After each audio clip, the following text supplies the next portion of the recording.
일론 머스크 입장에서 스페이스X 기업 가치가 충분히 인정받기 전까지 테슬라의 주가가 너무 웃자라도 부담되겠죠. 합병하기가. 분기 보고서들 보시면 어떻습니까? 재무적으로 언제보다 좋아요, 테슬라. 근데 뭐 때문에 억눌립니까? 과도한 연구개발 비용으로 억눌리고 있어요. 연구개발 비용은 CEO가 통제 가능합니다. 테라팹 선언했을 때 로고에 스페이스X, XAI, 테슬라 같이 들어가 있었거든요. 일론 머스크가 추구하는 새로운 방향에 테슬라는 절대로 빠져서는 안 되는 그 연결고리라는 것은 여전히 확실합니다. 대표님이 말씀하시는 머스크노미가 뭔지 개념 설명 부탁드립니다. 제가 이제 올 연초부터 장명을 했거든요. 그래서 트레이드마크 제가 좀 갖고 있습니다. 일론 머스크가 만드는 경제, 이코노미를 머스크노미라고 좀 축약해서 계속 요즘 이야기하고 다니는데, 이 머스크노미의 내용이 뭐 AI 제국의 돈에도 담겨 있습니다. 근데 일론 머스크를 그냥 분절돼서 보면은 이 사람이 잘 안 보입니다. 그래서 실타래를 하나 좀 꿰봐야 돼요. 왜냐하면 머스크는 그렇게 친절하지 않거든요. 그래서 이거를 다 연결해서 이렇게 설명하기보다는 그때그때 자기가 이룩한 하나의 업적들을 이제 어필하는 것에 상당히 재미있어 하는 사람이라서 좀 모든 걸 약간 하나의 연결된 생태계, 폐쇄 루프, 이 사람이 꿈꾸는 것들이 어떻게 서로 연결되어 있는지를 우리 독자들, 우리들이, 구독자분들이 스스로 좀 생각해서 보시는 게 매우 중요하다. 그러면 과거에는 이 몸통이 테슬라라고 생각을 했잖아요. 근데 지금 이번에 스페이스X가 상장하면서 몸통이 바뀌는 거거든요. 애초부터 테슬라는 일론 머스크의 몸통이 아니었어요. 자기가 창업한 회사도 아니고, 잘 나가고 있는 회사를 대량의 투자를 해서 자기가 대주주가 된 다음에 CEO가 그 후행적으로 된 거고, 창업한 회사가 아닙니다. 본인이 진정으로 창업한 회사는 스페이스X고, 이 스페이스X는 돈이 많이 들어가고 매출이 나온 지가 얼마 안 돼가지고, 그래서 외부 펀딩도 잘 못 받고 이러니까 지분율 높고 자기의 의결권도 훨씬 많은 상황인 거거든요, 독립적으로. 그럼 이젠 거꾸로 수십 년을 기다려가지고 지금 스페이스X라는 자기의 진정한 창업의 장자인 이 친구가 상장을 하게 되니 여기에다가 다 모여라 꿈동산, 자신의 꿈과 희망을 다 에너지를 응축해서 모으게 된 것이고, 이러한 융합의 에너지 하나로 묶는 에너지가 연초부터 계속 더 강해지고 있는 거거든요. 그래서 이게 로봇 보면은 이렇게 팔다리 합쳐지고 막 이렇게 합체하려 이러잖아요. 이런 것처럼 연초부터 그쵸? 엑스닷컴하고 XAI 합쳐지더니 그 다음에 스페이스X와 XAI가 합쳐지더니 그러면서 계속 재무적인 문제도 해결하고 이 안에서 손실과 매출과 막 이런 것들이 다 많이 해결이 되고 있거든요. 그래서 이런 융합의 에너지는 스페이스X 상장 이후에는 아마 더 강해지지 않을까? 왜냐하면 거리낄 게 없거든요. 눈치 볼 필요 없거든요. 명실상부하게 스페이스X는 자신이 70% 이상 압도적인 의결권을 갖고 있는, 그야말로 미국 상장 신고에도 적혀 있거든요. 컨트롤드 컴퍼니라고. 그냥 이거는 머스크가 완전히 지배하는 압도적인 지배력을 가진 회사야. 그래서 외부 무슨 독립적인 그 사회이사 이런 거 선임 안 해도 됩니다. 회계적으로 준칙만 잘 맞추면은 어떤 뭐 임명위원회, 보상위원회 이런 것들 가동 안 해도 돼요. 미국이 얼마나 내부 통제를 강조하는 나라인데요. 근데 야 이거는 근데 압도적이야. 그냥 마음대로 하세요 회사예요. 그러니까 이 회사만큼은 독재인 거예요. 완전한 독재. 그래서 테슬라 어땠습니까? 자기가 1조 달러 이거 보상안 받으려고 막 표심 얻으려고 엄청나게 어필 많이 했잖아요. 나 열심히 정치 안 할 거예요. 최선을 다할 거예요. 이렇게 해서 간신히 받아냈는데 스페이스X는 그런 노력을 할 필요가 없는 거죠. 그러면 스페이스X로 좀 계속 빨려 들어가는 블랙홀처럼 그런 에너지가 더 강하게 좀 작용할 것이다라고 생각합니다. 스페이스X와 테슬라의 합병 이야기가 계속 나오는데 합병 시 시너지와 주가 영향이 궁금합니다. 그래서 지금 상당히 테슬라 주주분들은 좀 뿔이 나 계시죠. 왜 우린 찬밥이냐. 근데 사실 일론 머스크 입장에서 바라보면 지금 약간 의도적인 억눌림 같은 것들이 있는 것 같아요. 왜냐하면 이건 전 몇 개월 전부터 말씀을 드렸는데 일론 머스크 입장에서 스페이스X 기업 가치가 충분히 인정받기 전까지 테슬라의 주가가 너무 웃자라도 부담되겠죠. 합병하기가. 그죠? 그러니까 지금 최근 분기 보고서들 보시면 어떻습니까? 재무적으로 언제보다 좋아요. 테슬라. 그죠? 막 무슨 뭐 전기차 캐즘이며 무슨 경쟁 구도가 어떠며 하지만 재무는 좋아지고 있습니다. 근데 뭐 때문에 억눌립니까? 과도한 연구개발 비용으로 억눌리고 있어요. 그럼 연구개발 비용은 CEO가 통제 가능합니다. 줄였다, 폈다 할 수 있어요. 지금 1, 2년치 몰아서 연구개발을 할 수도 있겠죠. 계열사들 것 좀 대신 좀 연구개발할 수도 있겠죠. 로보택시 왜 안 나옵니까?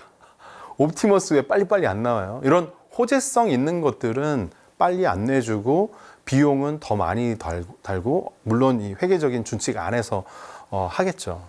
근데 이런 것들이 1년 이상 계속 지속하기에는 되게 쉽지는 않을 것 같아요. 그래서 게다가 그리고 스페이스X와 테슬라가 협업하는 것도 많죠. 그러면 이 내부자 거래가 많아지기 때문에 회계적인 투명성이나 이런 거에 대한 압박들이 훨씬 많아집니다. 뭐 하나라도 거래를 잘못하고 공시 잘못하면 철컹 잡혀갈 수도 있어요. 네. 뭐 회계 스캔들이 날 수도 있어요. 미국에서 어마어마한 어떤 책임이 따르게 되거든요. 그래서 이런 부분들이 있어서 그 테슬라는 좀 점점 더 스페이스X랑 합병할 가능성이 높아지는데 주주들 관점에서 보면 좀 또 약간 억울할 수도 있어요. 예.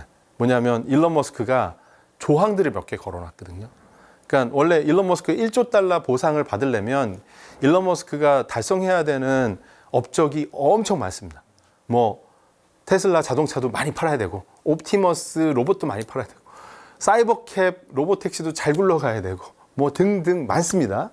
근데 이 모든 조건이 면제가 되는 조건이 있습니다. 지배주주가 바뀌는 M&A가 발생하면요. 시가총액 기준만 하나만 맞추면 나머지 조건이 다 삭제가 됩니다. 이거 계획한 건가? 라고 들 정도로 요즘 약간 오싹한데 일론 머스크는 엄청나게 계획적인 사람이거든요. 그리고 엄청나게 M&A와 자본시장을 잘 아는 사람입니다. 이베이 매각되고 뭐 많은 경험을 했잖아요. 그렇기 때문에 이번 시즌에도 자신의 지배력 최대 그리고 자신의 시너지를 극대화하는 방향으로 의사결정할 것이다. 그런 과정에서 일정 기간 테슬라 주주들은 박스권의 주가를 좀 감내해야 될 수도 있으나 근데 저처럼 생각하는 사람이 저 혼자뿐이 아니거든요. 그래서 저는 이 얘기를 연초부터 얘기했지만 최근에 이제 CNBC나 미국의 언론에서 이 합병 얘기 계속 나오고 있습니다. 근데 노코멘트거든요. 아니다라는 얘기도 안 합니다. 네. 왜냐하면 너무 아니다라고 했다가 나중에 하면 이제 그건 거짓말이 되니까. 그래서 노코멘트 하고 있는데 계속 모니터링을 하시면 좋을 것 같고 이왕 지금까지 기다렸었으면 테슬라 주주로서 일론 머스크는 큰 뜻이 있을 거라고 하고 계속 기다려 보시는 것도 방법일 수 있고 최소한 테슬라의 재무는 계속 좋아지고 있고요.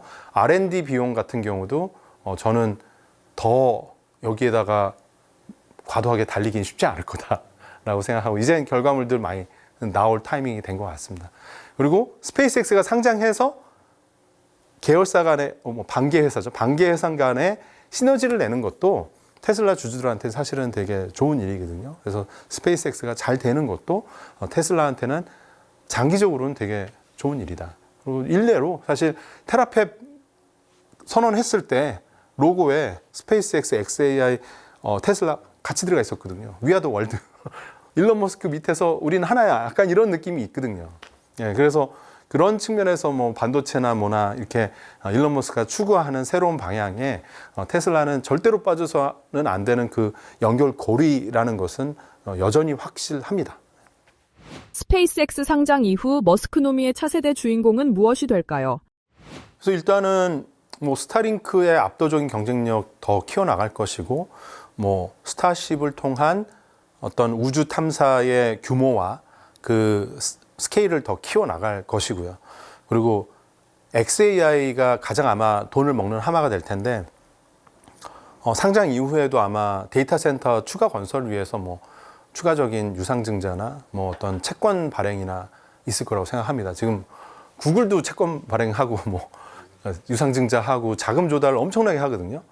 그래서 저는 AI 춘추전국 시대에 경쟁을 하기 위한 어떤 실탄 마련에 1차로 성공을 하게 되는 계기로서 이번 IPO를 바라봐야 된다고 보고, IPO 이후에 이 전의 전쟁이 끝날 것이냐? 아니다. 한 2, 3년은 계속 될 것입니다. 언제 끝날 것이냐? 데이터 센터가 놀아야 됩니다. 근데 지금 데이터 센터 어떻습니까? 일론 머스크가 건축해놓은 그 콜로서스 1기 엔트로피기 빌려가다 쓰고 있습니다. 한 달에 1조 넘게 돈을 냅니다. 그걸 가지고 뭐 벌써 우려를 하면 안 되죠. 예. 데이터 센터가 놀 때까지 질 겁니다. 예.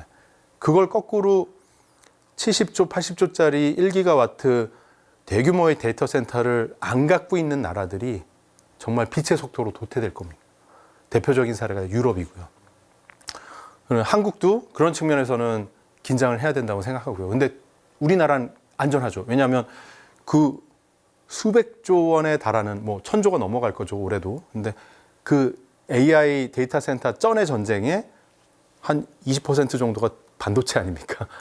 그거로 대한민국의 지금 코스피가 엄청나게 진격을 하고 있는 건데, 앞으로도 저는 스페이스X 상장 이후에 우주 산업은 안정적인 고성장을 할 것 같고요.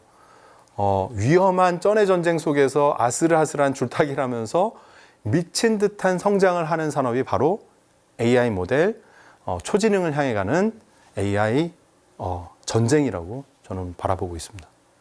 그리고 여러분들이 꼭 빼지 않고 꼭 봐야 되는 하나의 포인트가 있는데, 바로 브레인 컴퓨터 인터페이스입니다. 뉴럴링크로 대표되는데, 일론 머스크의 다음 야심작이죠. 스페이스X 사실 5년 전에 이렇게 잘 될 줄 몰랐죠. 근데 제가 볼 때는 브레인 컴퓨터 인터페이스, 우리의 뇌와 컴퓨터 아니면 수십조 원에 달하는 데이터 센터가 연동이 되는 세상은 어떨까? 일단 오싹하고 섬뜩하죠.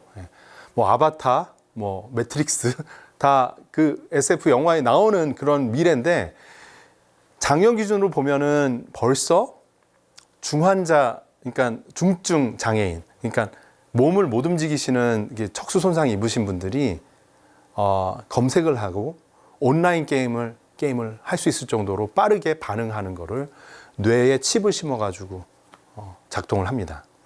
그러면 그 컴퓨터와의 소통이 옵티머스로 넘어가면 중증 장애인 분들이 옵티머스를 가사 도우미, 간병 보조인으로 쓸 수도 있겠죠. 그리고 올해 지금 임상 본격적으로 하고 있는 게 시각 장애인을 위한, 여기 카메라 달아놓고 뇌파로 쏴주는 거예요. 그래서 앞에 보이는 화면이 이제 컴퓨터 그래픽처럼 실사가 이제 그래픽으로 꽂히고 그게 시신경으로 쏴지는 거거든요. 그러면 이게 자연스럽게 실시간으로 높은 해상도로 되면요, 전 세계적으로 맹인이라는 장애가 5년, 10년 후엔 사라질 수도 있는 겁니다.